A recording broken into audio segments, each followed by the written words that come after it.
Hello friends, welcome back to my channel. कसे आहात तुम्ही सगळे? आय होप स्वामींच्या कृपेने तुम्ही सगळे खूप छान असाल।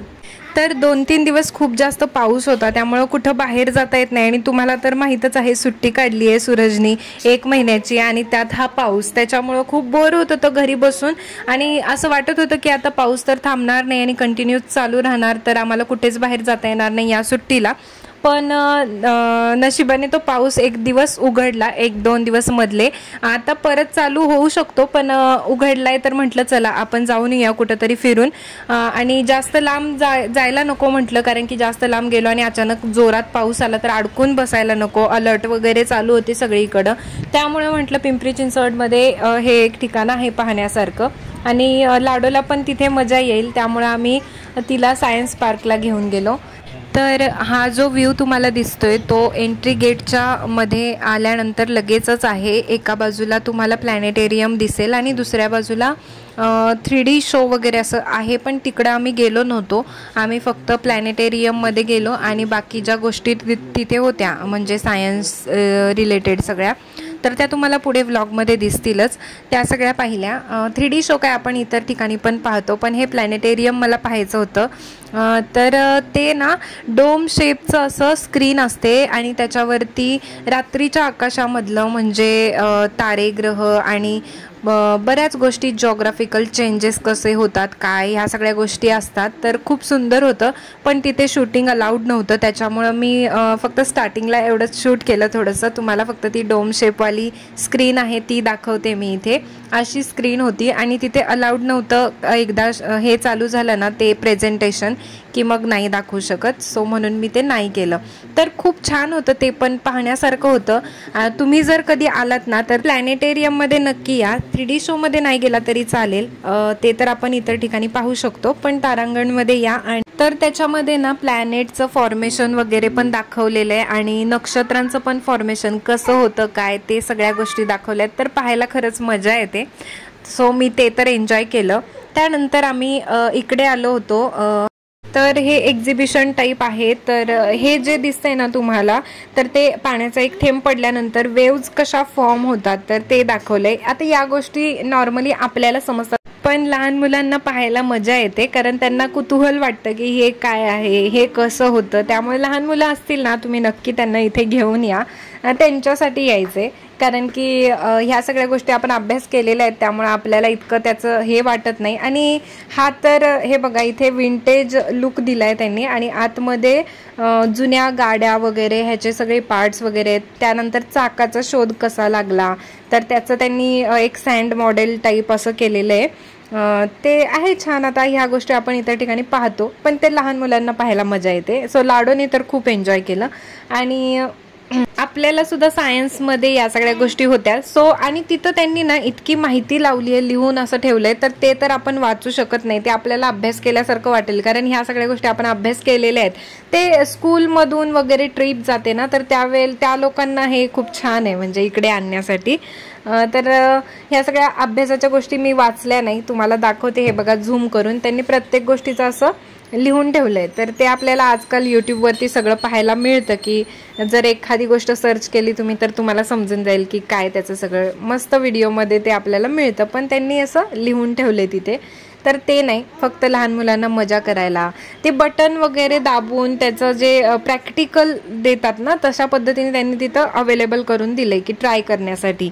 सो म्हणून ते लाडोने एन्जॉय केलं आणि तिला तर जर एखादी गोष्ट समजतही नाही आहे ना तरी ती ट्राय करायची असते। आता हे गिअरचं होतं, तर ते तिचे पप्पा तिला सांगत होते, बघ मी गाडी चालवत असतो ना त्यावेळेला फर्स्ट गिअर असा पडतो, सेकंड गिअर असा पडतो, क्लच दाबायचा, त्यानंतर हे सगळं ते तिला सांगत होते। त्यातलं तिला काही समजत नव्हतं, पण ती तरीही इंटरेस्ट घेऊन बघत होती आणि इथे पण काहीतरी होतं ते पण ती ट्राय करते आणि तिला जमत नाहीये, पण तिला सगळं करून बघायचंय एकदा।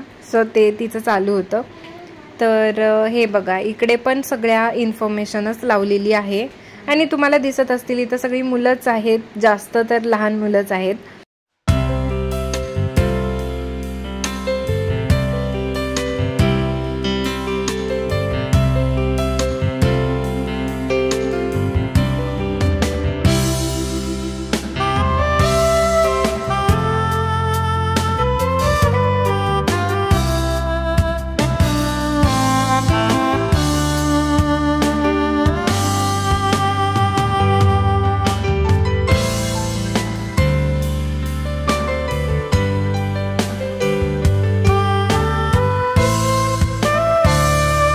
त्यानंतर इथे नाश्ता करण्यासाठी पण आहे छोटंसं रेस्टॉरंट, तर नाश्ता हाऊस म्हणू शकता. तर तिथे काही आम्ही खाल्लं नाही कारण आम्हाला बाहेर खायचं होतं. आणि लाडोची हाईट आहे 4 फीट, तर बऱ्यापैकी हायटेड होणारे वाटतं ती, असं वाटते आत्ता तरी.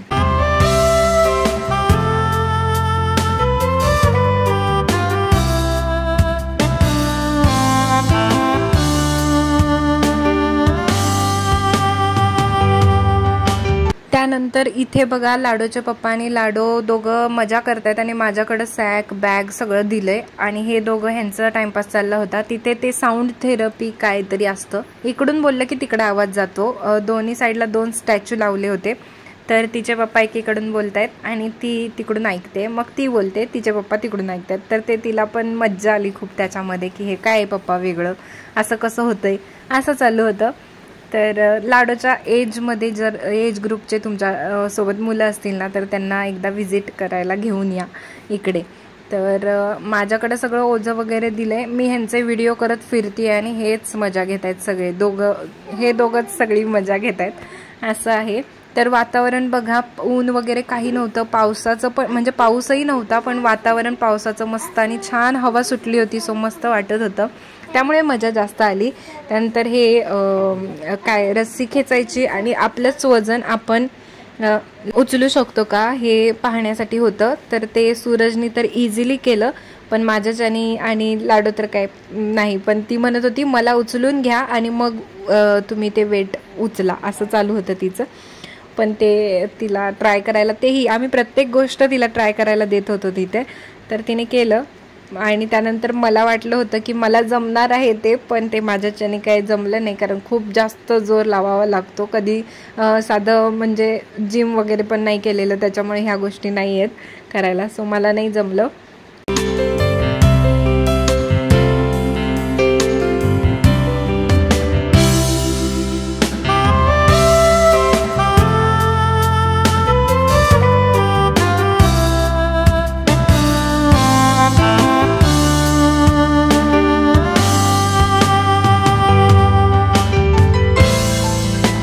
तर आतमधून सगळं फिरून बघून झाल्यानंतर बाहेर एक MiG-27 फायटर जेट लावलेलं आहे, तर तिथे फोटोशूट करण्यासाठी आलो होतो. सगळीकडे फोटोशूट पण करून झालं होतं, लास्टला मग तिथे फोटोशूट केलं आणि मग आम्ही निघालो होतो बाहेर.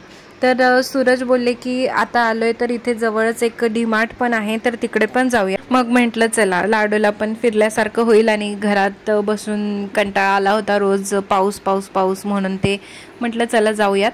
तर बाहेर जाताना इथे एक रीलवरती लाडो डान्स करत होती, शेकी शेकीवर, तिला करायचा होता बऱ्याच दिवसापासून. मग मी म्हटलं चल इथे कर, कारण वातावरण पण छान होतं म्हणून मग तिने डान्स केला. आणि मग आम्ही चालतच, कारण जवळच होतं आणि वातावरण असं गरमी वगैरे ऊन असेल तर चालायला नको होऊन जातं, पण ह्या अशा वातावरणामध्ये चालण्याचा कंटाळा पण येत नाही, त्यामुळे आम्ही तिथून चालतच गेलो. आम्ही चालत आल्यामुळं भूक लागली होती आणि डीमार्टमध्ये पण अजून वेळ लागला असता. गर्दी तर भरपूर दिसत होती, पार्किंगमध्ये गाड्यांना जागाच नव्हती, इतकी गर्दी दिसत होती, त्यामुळं म्हटलं आता वेळ लागणार. मग पाणीपुरी खाल्ली, कारण आम्हाला जायचं होतं ते हॉटेल लांब होतं आणि ते कुठं शोधत बसणार, वेळ झाला असता, त्यामुळे आम्ही पाणीपुरी खाऊन आईस्क्रीम खाऊन मग डीमार्टमध्ये गेलो. आतमध्ये डीमार्टमध्ये मी काही शूट नाही केलं कारण आता मोबाईलची बॅटरी पण लो होत आली होती, सो म्हणून म्हटलं चला इथेच आपण एवढाच व्लॉग आज शूट करूयात. आणि घरी जाताना मग थोडंसं बाहेर एक साऊथ इंडियन हॉटेल होतं, तिथे थोडंसं खाल्लं डोसा वगैरे.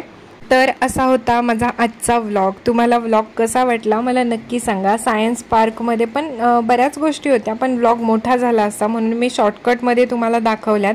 पण येऊन एकदा नक्की भेट द्या आणि जवळच आहे पुण्यामध्ये राहत असाल तर. आणि चॅनलला सबस्क्राईब केलं नसेल तर नक्की सबस्क्राईब करा, म्हणजे माझे व्हिडिओज येतील तेव्हा तुम्हाला त्याचं नोटिफिकेशन मिळेल. सो आता भेटूया पुढच्या अशाच एका व्लॉगमध्ये. तोपर्यंत स्वतःची काळजी घ्या आणि व्हिडिओज पण पाहत राहा. हा व्हिडिओ शेवटपर्यंत पाहण्यासाठी खूप खूप थँक्यू. भेटूया आपण पुढच्या व्लॉगमध्ये, तोपर्यंत बाय बाय.